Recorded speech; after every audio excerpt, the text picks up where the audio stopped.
Et si je te disais que la prière la plus puissante ne se prononce pas à genoux, qu'elle ne nécessite ni autel ni intervention divine venue du ciel?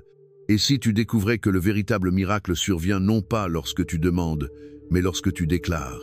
Aujourd'hui, tu vas te souvenir de quelque chose que ton âme a toujours su. Tu n'as pas besoin d'attendre que quelque chose se produise pour en vibrer la fréquence, car tout ce que tu désires existe déjà sur un autre plan en attente d'être activé par ta certitude. Ceci n'est pas une vidéo sur la religion.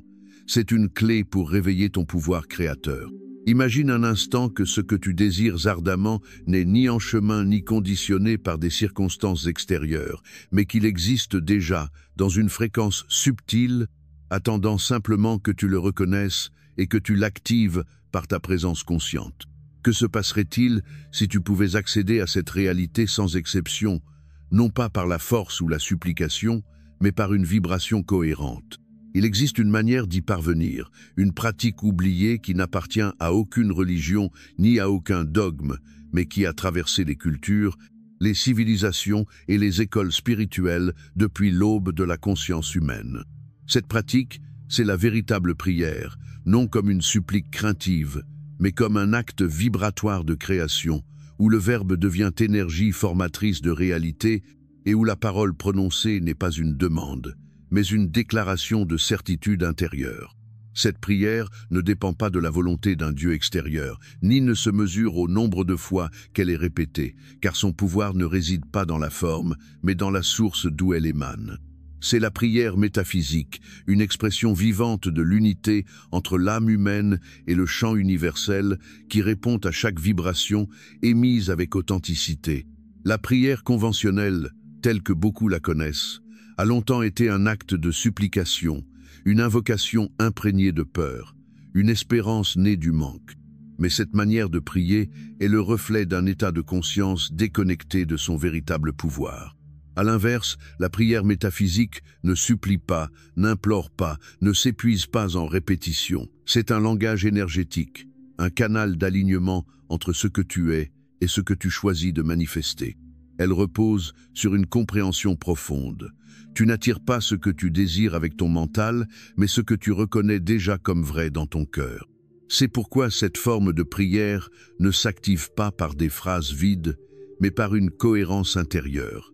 Lorsque la pensée, l'émotion et la parole vibrent dans une même direction, créant une symphonie que l'univers ne peut ignorer. Pendant longtemps, les traditions spirituelles les plus anciennes ont préservé le savoir de cette alchimie vibratoire.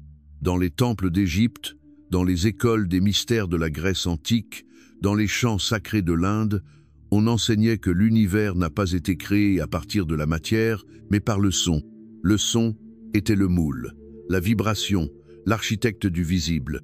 La parole, lorsqu'elle naît du centre de l'être, n'est pas un simple enchaînement de phonèmes, mais un code énergétique qui façonne l'invisible. Cet enseignement n'était ni symbolique ni poétique, il était littéral. Dans le papyrus d'Ani, il est raconté comment les dieux donnent forme au cosmos en prononçant les noms secrets de chaque chose. Nommer, c'était rendre réel. La tradition judéo-chrétienne exprime la même idée dans son passage le plus célèbre. Au commencement était le Verbe, et le Verbe était avec Dieu, et le Verbe était Dieu. Il n'est pas dit que Dieu a pensé la lumière, ni qu'il l'a ressentie, mais qu'il l'a dite, que la lumière soit, et elle fut. Voilà la clé oubliée. Ce qui est déclaré depuis la vérité de l'être s'active. Au fil des siècles, cette connaissance s'est diluée. Les structures religieuses institutionnalisées ont pris la prière et l'ont transformée en rite, en répétition, en obéissance. Ce qui était autrefois une technologie spirituelle précise est devenu une routine sans âme. La peur a remplacé le pouvoir, et l'acte créateur a été substitué par un acte de dépendance. On ne priait plus depuis l'âme, mais depuis un personnage blessé qui demandait à un Dieu lointain de venir réparer sa vie. Pourtant, dans les profondeurs de l'âme humaine, l'écho de cette sagesse ancienne ne s'est jamais totalement éteint. Au XXe siècle, des voix ont commencé à réémerger pour rappeler l'essence véritable de la prière. Des philosophes du courant métaphysique, influencés par la pensée du nouveau regard, ont commencé à enseigner que la prière la plus puissante n'est pas une demande, mais une affirmation. Elle ne naît pas du manque, mais de la reconnaissance d'une réalité déjà existante sur le plan spirituel.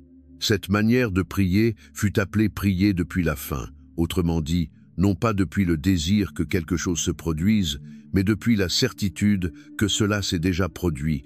Il ne s'agit pas de visualiser un futur possible, mais d'incarner un présent invisible. Et depuis cet état d'alignement vibratoire, déclarer avec force ce qui est déjà, au-delà des apparences. Car l'univers ne répond pas à ce que tu dis avec les lèvres, mais à ce que tu émets avec tout ton être. Et si tout ton chant dit « je n'ai pas », même si tes paroles disent « je veux avoir », la fréquence que tu émets est celle du manque. C'est pourquoi la prière métaphysique ne fonctionne pas par quantité de répétition, mais par qualité vibratoire. Une seule déclaration prononcée depuis l'âme, avec une pensée claire, une émotion sincèrement ressentie et un verbe prononcé avec certitude a plus de pouvoir que 1000 supplications faites depuis l'anxiété. La prière métaphysique ne requiert ni rituel complexe, ni mots grandiloquents, ni formule magique. Elle exige de la présence, elle exige de la conviction, elle exige une compréhension profonde. Tu n'es pas séparé de la source, et ta parole, lorsqu'elle naît de la cohérence intérieure, devient loi.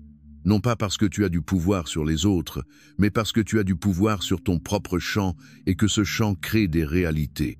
Dans cette perspective, prier cesse d'être un acte occasionnel pour devenir une manière de vivre.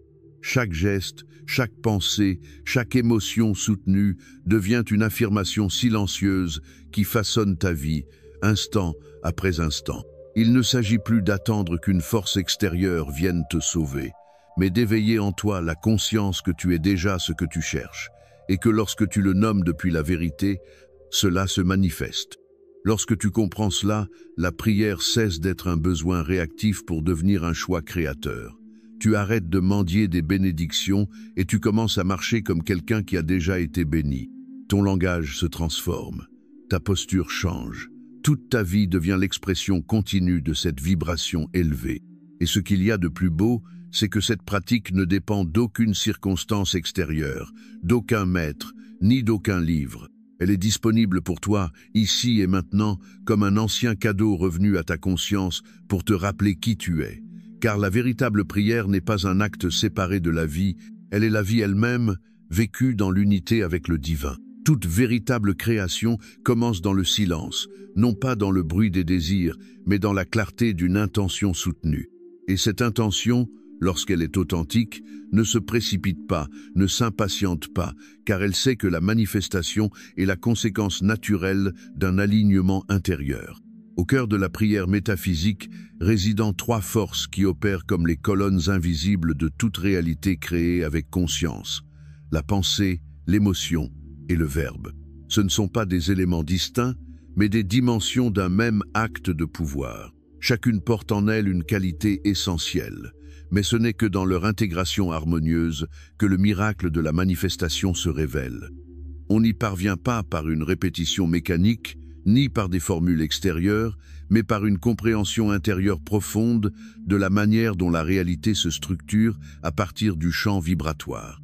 Le premier pilier est la pensée, mais pas n'importe quelle pensée, celle qui naît de la clarté de l'âme. Penser ne consiste pas simplement à générer des images, c'est semer de l'information dans le champ quantique. Une pensée n'est pas une idée flottant isolément dans le vide, c'est une fréquence qui envoie des signaux au tissu de l'existence.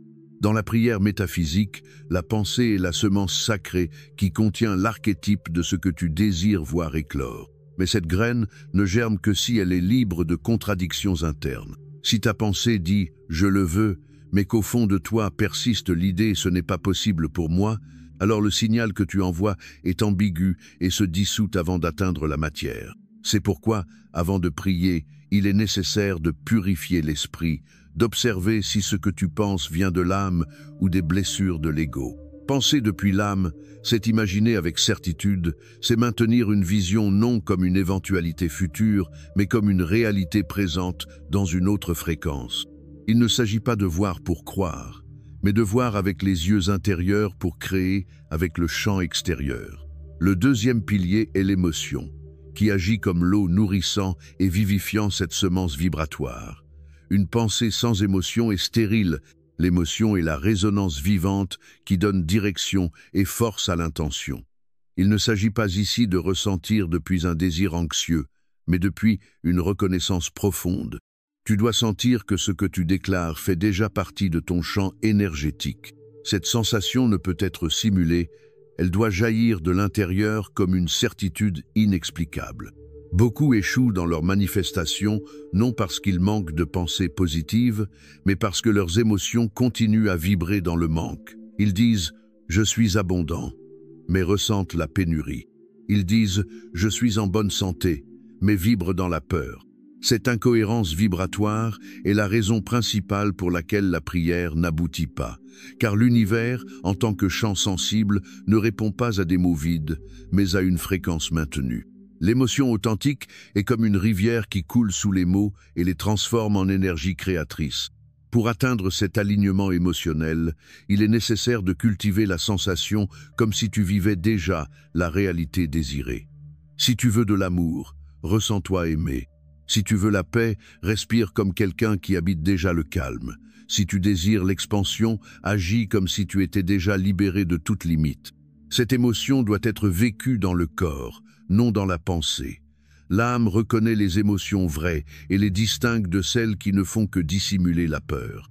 Il ne s'agit donc pas de faire semblant, mais de se connecter. Chaque jour offre l'opportunité d'exercer cette émotion incarnée, jusqu'à ce qu'elle ne soit plus un effort, mais un état naturel d'être.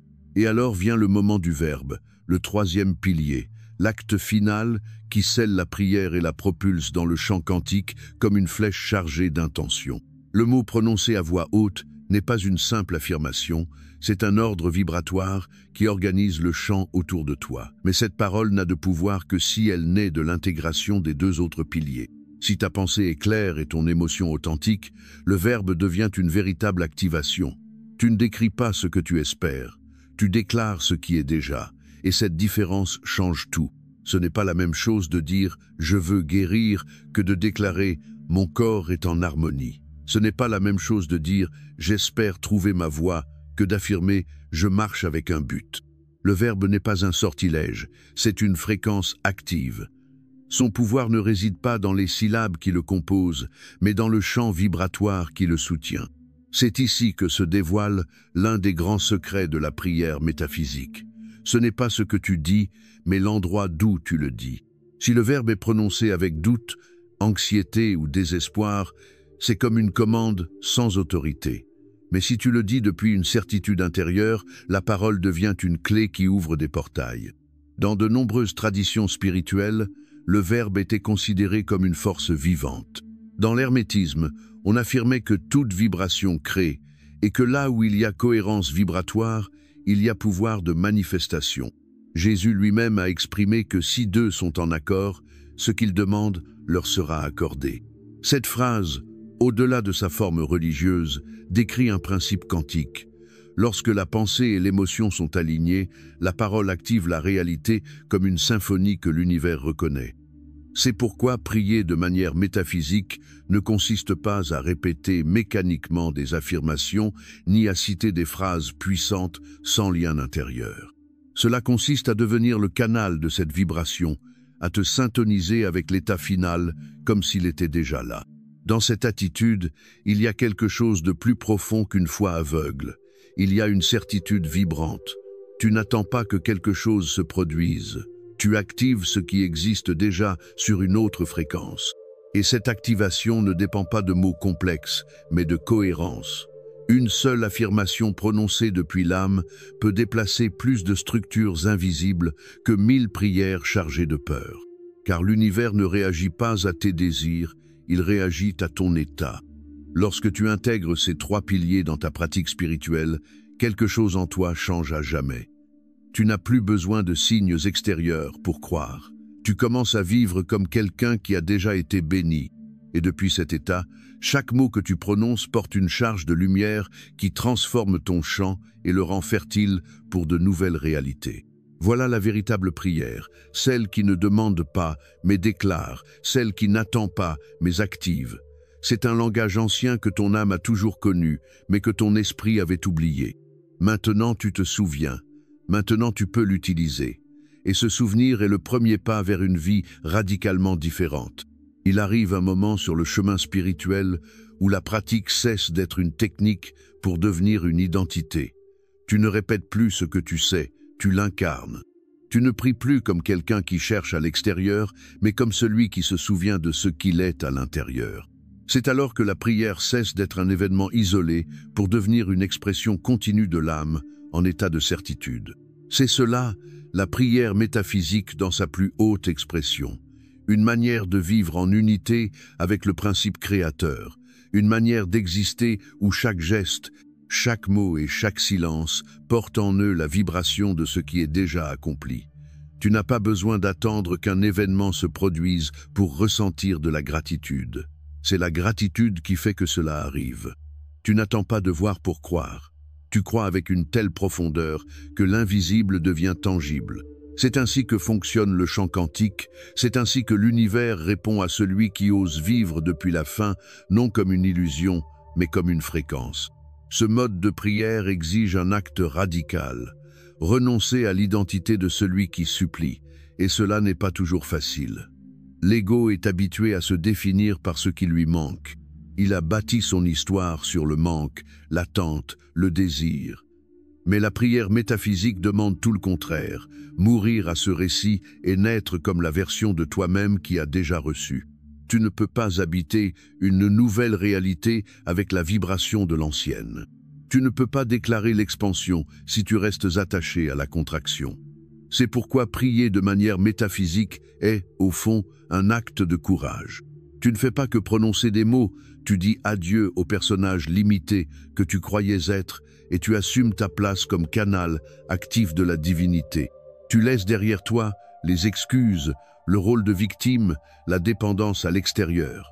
Et cela, pour l'esprit conditionné, est une forme de mort. Mais c'est aussi une naissance. Car en abandonnant cette vieille identité, tu accèdes à la chambre secrète dont parlent les Écritures. Cet espace sacré où tu fermes la porte au monde extérieur pour entrer en communion profonde avec l'essentiel. Cette chambre n'est pas un lieu physique, c'est un état de conscience. Elle ne nécessite pas de mur, mais une décision. C'est l'instant où tu te retires des opinions des autres, des informations, des jugements, du bruit, pour revenir au centre. Là, il n'y a ni distraction, ni masque, ni besoin de faire semblant. Il n'y a que toi, ton intention la plus pure et la vibration que tu choisis d'émettre. C'est dans cet espace intérieur que commence la véritable prière, celle qui ne se lance pas vers le ciel dans le désespoir, mais qui jaillit de l'âme comme une affirmation tranquille, ferme, silencieusement puissante. Dans cet espace, tu ne demandes pas de miracles, tu les incarnes. Depuis cet état, chaque mot que tu prononces devient sacré, non pas par superstition, mais parce qu'il est imprégné de conscience. Tu commences à parler avec plus de présence, à choisir tes expressions comme on arrose un jardin. Tu cesses d'affirmer ce que tu ne veux plus voir croître, et tu commences à déclarer ce que tu veux voir fleurir. Tu remplaces des phrases comme « ça finit toujours mal pour moi » par « tout se réorganise en ma faveur », non pour te mentir, mais pour vibrer en résonance avec la version de toi qui a déjà dépassé cet obstacle. Chaque parole émise dans cette cohérence agit comme un ordre énergétique.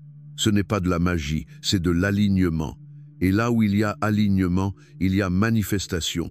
La prière métaphysique t'enseigne aussi à relâcher l'urgence. Lorsque tu sais que quelque chose est déjà, tu ne forces plus, tu ne presses pas le temps, tu ne manipules pas les formes. Tu remercies et tu lâches prise, comme celui qui plante une graine et a confiance qu'elle germera, même s'il ne voit encore rien à la surface. La précipitation est fille du doute. La confiance, elle, avance d'un pas calme et ferme, sans anxiété. Si tu sais vraiment que ce que tu as déclaré t'appartient déjà sur une autre fréquence, pourquoi te presser? La manifestation n'a pas besoin de ton impatience, mais de ta stabilité intérieure. C'est pourquoi vivre en état de prière n'est pas vivre dans la tension, mais dans un abandon lucide. Il ne s'agit pas de faire plus, mais de mieux soutenir. Ce n'est pas contrôler, c'est permettre. Sur ce chemin, 5 pratiques essentielles transforment ta vie quotidienne en un terrain fertile où chaque prière vibre avec puissance et se réalise naturellement. La première consiste à vivre comme si tu étais déjà dans la réalité désirée. N'attends pas d'avoir la santé pour bouger avec gratitude, ni l'abondance pour te sentir soutenu. Commence à agir comme celui qui habite déjà cette nouvelle fréquence. Tes gestes, ton attitude, ta façon de marcher, de parler, de décider doivent refléter ce que tu déclares. Cette cohérence entre l'intérieur et l'extérieur crée un écho vibratoire qui réorganise ton champ énergétique. La deuxième est de créer un espace quotidien pour entrer dans ta chambre secrète. Il ne te faut ni des heures, ni des rituels complexes. 5 minutes de silence, de respiration consciente, de connexion avec cette version de toi qui est déjà, suffisent. Il ne s'agit pas de te couper du monde, mais de revenir à toi avant de l'affronter. Dans cet espace, tu retrouves ton centre, tu réactives ta cohérence et tu te rappelles qui tu es, au-delà des apparences. Cette pratique, maintenue chaque jour, renforce ton champ vibratoire et te garde en harmonie avec ton intention. La troisième consiste à prendre soin de ton verbe comme s'il était un feu sacré. Chaque mot que tu émets est une déclaration vibratoire qui nourrit ou affaiblit ton champ. Apprends à observer ta manière de parler, non seulement envers les autres, mais envers toi-même. Remplace la plainte par la gratitude, le jugement par la compréhension, le doute par l'affirmation. Il ne s'agit pas de te mentir, mais d'aligner ton langage à ta vision. Rappelle-toi qu'il ne s'agit pas de nier ce que tu ressens, mais de déclarer à partir de ce que tu as choisi d'être. La quatrième est d'aligner ton environnement physique avec ton état intérieur. Tu ne peux pas vibrer dans la clarté si ton espace est en désordre, ni manifester l'abondance si ta réalité matérielle reflète le manque. Mets de l'ordre chez toi comme on prépare un terrain pour accueillir le renouveau. Habille-toi, agis et organise ton quotidien comme si ta prière avait déjà été exaucée. Ce geste symbolique crée une résonance. L'environnement devient le miroir de la vibration que tu maintiens. La cinquième est d'éliminer l'urgence et de cultiver la sérénité. L'urgence naît de la déconnexion. Si tu savais que tout est déjà en chemin, te désespérerais-tu? Non. Alors commence à agir comme quelqu'un qui a confiance. La tranquillité n'est pas de l'inaction, c'est la foi incarnée. Remercie avant de voir. Célèbre avant de toucher. Et relâche le contrôle, sachant que ta mission n'est pas de créer la forme, mais de maintenir la fréquence. La vie s'occupe du reste. Au terme de ce voyage, tu comprends que la prière métaphysique n'est pas un outil pour changer l'extérieur, mais un chemin pour te transformer toi-même. C'est une façon de te souvenir de ton identité divine, de te reconnecter à ton pouvoir créateur, de cesser de mendier des miracles et de devenir le canal par lequel ces miracles s'expriment. Il ne s'agit pas de convaincre l'univers, mais de te convaincre toi que tu es partie intégrante de l'univers, et qu'à ce titre, tu portes en toi le même pouvoir de création. Lorsque tu peux dire avec certitude « Merci, car c'est déjà accompli, tu as franchi le seuil », ta parole cesse d'être une supplique, elle devient un décret. Et ce décret, lorsqu'il naît d'une cohérence profonde, ne peut être ignoré. Il est loi. Tu es arrivé au terme d'un voyage qui, en réalité, ne fait que commencer, car ce qui a résonné aujourd'hui en toi est une semence qui peut fleurir à chaque instant de ta vie. Si tu as senti que ce message a touché quelque chose de profond, honore cette sensation. Abonne-toi et continue d'explorer ce chemin avec nous, car ensemble, nous nous souvenons comment vivre depuis l'âme. Laisse ton empreinte dans les commentaires, partage ton expérience et surtout, n'oublie pas, ta parole est loi lorsqu'elle naît de ton être véritable.